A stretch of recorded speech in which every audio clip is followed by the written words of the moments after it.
Hello friends. मेरा नाम प्रभास कुमार है। मैं रेलवे में as a senior section engineer electrical posted हूँ। दोस्तों, अभी जो न्यू जेई लोग ज्वाइन किए रेलवे में, उन लोगों का कमेंट आ रहा है कि सर जेई का प्रमोशन कैसे होता है, कहाँ से कहाँ तक हम लोग जा सकते हैं जेई से। तो चलिए, ये वीडियो आप ही लोगों के लिए है। वीडियो को पूरा देखिएगा ताकि आप लोगों को पता चले कि रेलवे में जेई का प्रमोशन कैसे होता है, किस लेवल तक आपका प्रमोशन हो पाएगा। तो चलिए वीडियो को स्टार्ट करते हैं।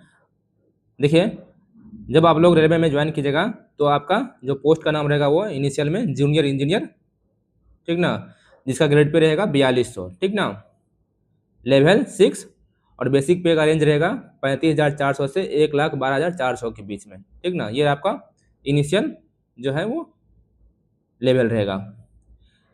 जब आप लोग जेई में मिनिमम 3 ईयर सर्विस कर लीजिएगा, 1 साल training plus 2 year service, minimum 3 year.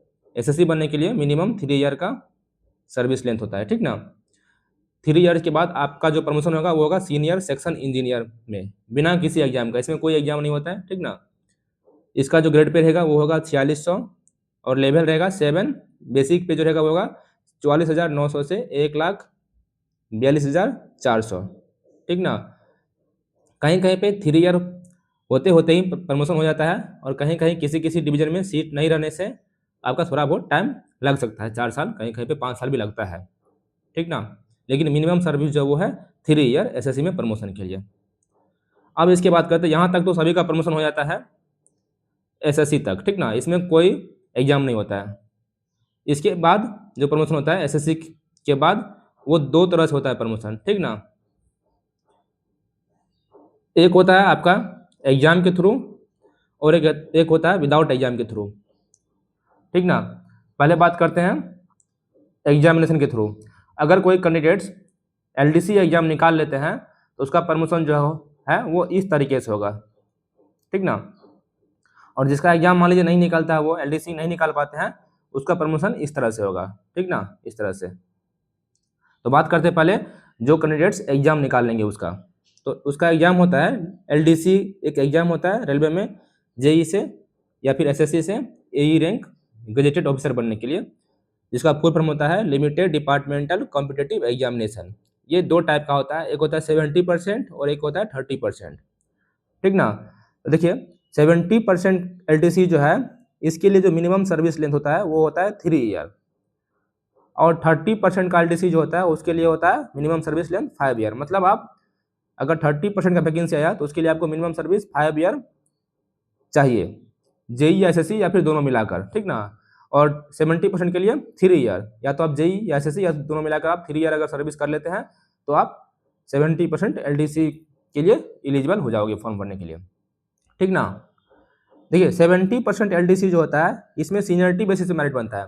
3 year के बाद तो सभी लोग फॉर्म भरते हैं, लेकिन जब फाइनल जो आपका जो एग्जाम के बाद रिजल्ट आता है, उसमें रिजल्ट आने के बाद जो सीनियरिटी बनता है, मेरिट बनता है, वो होता है सीनियरिटी बेसिस पे, ठीक ना। मतलब 60, इसमें जो होता है 60% जो होता है वो क्वालिफाइंग मार्क्स होता है। 60% से ऊपर जितना भी कैंडिडेट्स मार्क्स ला लिया सभी लोग क्वालिफाई माने जाएंगे। इसके बाद जो सीनियर रहेंगे उसका मेरिट आगे बनेगा, ठीक ना। इसीलिए इसमें जो थोड़ा जिसका सीनियरिटी थोड़ा डाउन है उसको दिक्कत होता है, लेकिन 30% में कोई सीनियरिटी मायने नहीं रखता है। अगर आप एग्जाम निकाल लेते हैं तो एग्जाम के मार्क्स के अकॉर्डिंग ही आपका जो है मेरिट बनेगा, ठीक ना। जब आप लोग मान लीजिए एग्जाम ये निकाल लीजिएगा तो उसके बाद आपका पोस्ट का नाम हो जाएगा एई, असिस्टेंट इंजीनियर, ठीक ना। अगर आप मान लीजिए इलेक्ट्रिकल डिपार्टमेंट से हैं तो assistant divisional electrical engineer, mechanical से हैं assistant divisional mechanical engineer, civil से हैं असिस्टेंट डिविजनल इंजीनियर। इसी तरह का अगर मान लीजिए एसएनटी से है assistant divisional signal and telecom engineer.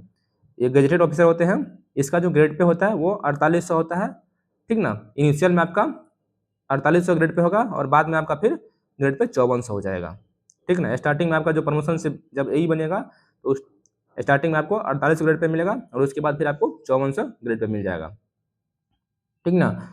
इसके बाद जो आपका प्रमोशन होगा यही के बाद, वो डिपेंड करता है आपका सीनियरिटी बनता है इसका भी। सीनियरिटी के अकॉर्डिंग आगे जितना पोस्ट वैकेंट रहेगा उसके अकॉर्डिंग फिर आपका प्रमोशन होगा। इसके बाद आपका नाम होगा पोस्ट का डीई, डिविजनल इंजीनियर। मतलब ए के बाद का जो प्रमोशन होगा आपका वो होगा डिविजनल इंजीनियर में। अगर मान लीजिए आपका इलेक्ट्रिकल से है तो डिविजनल इलेक्ट्रिकल इंजीनियर, इसी तरह सिविल से है तो डिविजनल इंजीनियर, मैकेनिकल से तो डिविजनल मैकेनिकल इंजीनियर, एसएनटी से divisional SNT engineer, signal and telecom engineer, ठीक ना। इसका जो ग्रेड पे रहता है वो होगा 56 ग्रेड पे होगा इसका, ठीक ना। इसका ग्रेड पे होगा 56 ग्रेड पे, ठीक ना। जब आपका फिर डी से प्रमोशन हो जाएगा, अगला पोस्ट डी से प्रमोशन का वो है सीनियर डिविजनल इंजीनियर, ठीक ना। इसमें आपका वही 5 से 6 साल लगता है, डिपेंड करता है आगे कितना पोस्ट वैकेंट है, उस पर डिपेंड करता है, ठीक ना। तो डी से जो अगला प्रमोशन है वो आपको मिलेगा सीनियर डिविजनल इंजीनियर। इसका जो ग्रेड पे है वो है 66 ग्रेड पे, ठीक ना। अगर मान लीजिए आप सिविल इलेक्ट्रिकल से हैं तो इसका नाम हो जाएगा सीनियर डिविजनल इलेक्ट्रिकल इंजीनियर। अगर आप मान लीजिए मैकेनिकल से हैं तो पोस्ट का नाम हो जाएगा सीनियर डिविजनल मैकेनिकल इंजीनियर। अगर आप सिविल से हैं तो सीनियर डिविजनल इंजीनियर। और अगर मान लीजिए आप एसएनटी से है तो senior divisional SNT, signal and telecom engineer, ठीक ना। तो जब आप सीनियर डीडब्ल्यू में प्रमोशन ले लीजिएगा तो उसके बाद डिपेंड करता है आपका लेंथ ऑफ सर्विस कितना बचा हुआ है, क्योंकि जो प्रमोशन से ऑब्वियस सी बात है, जो प्रमोशन से बने होते हैं उसका तो लेंथ ऑफ सर्विस ऑलरेडी घट जाएगा, मतलब ओवरऑल से जो एई से ऊपर का जो लेंथ है वो थोड़ा घटेगा, क्योंकि पहले आप जेई में वर्क कर चुके हैं बहुत दिन, ठीक ना। तो उसके बाद डिपेंड करता है आपका कि लेंथ ऑफ सर्विस आपका कितना बचा हुआ है। अगर आपका लेंथ ऑफ सर्विस बचा हुआ है मान लीजिए, तो इसके बाद का जो पोस्ट है वो होता है CEE रैंक का, चीफ इंजीनियर रैंक का। उसके बाद CEE के बाद होता है प्रिंसिपल चीफ, लेकिन वहाँ तक प्रमोशन होता नहीं है जनरली, ठीक ना। अगर किसी का मान लीजिए सर्विस बचा हुआ बहुत तो वो मुश्किल से CEE तक पहुँच जाते हैं, चीफ इंजीनियर तक। इसकी जस्ट का पोस्ट है वो CEE, chief electrical engineer. Otherwise maximum जो है वो सीनियर डिविजनल इंजीनियर में ही रिटायर कर जाते हैं। तो ये होता है LDCE के थ्रू प्रमोशन, ठीक ना। अब देखते हैं अगर कोई SSC एग्जाम नहीं निकाल पाते हैं तो उसका प्रमोशन किस तरह से होता है। तो उसका देखिए प्रमोशन होता है SSC बनने के बाद उस डिवीजन में जितना सीट है, मान लीजिए किसी डिवीजन में 100 सीट है तो 100 में से 50% हो गया 50%, मतलब 50 सीट। तो 100% सीट का 50% सीट जो वो हो जाएगा लेवल 8 में हो जाएगा प्रमोशन उसका। पोस्ट का नाम वही रहेगा SSC। मान लीजिए किसी डिवीजन में SSC का 100 पोस्ट है तो 100 पोस्ट में से 50 जो पोस्ट है उसको कर देगा लेवल 8 का SSC, पोस्ट का नाम SSC ही रहेगा। और 50 जो है वो लेवल 7 का ही SSC रहेगा, ठीक ना। और 50 को कर देगा लेवल 8 का SSC, पोस्ट का नाम वही रहेगा। आपका ग्रेड पे हो जाएगा 4800, ठीक ना। लेवल हो जाएगा आपका 8। मतलब अगर किसी डिवीजन में 100 सीट है, 100 में से 50 सीट जो वो हो जाएगा लेवल 8 का SSC, और 50 तो ऑलरेडी पहले से लेवल 7 में रहेंगे, ठीक ना।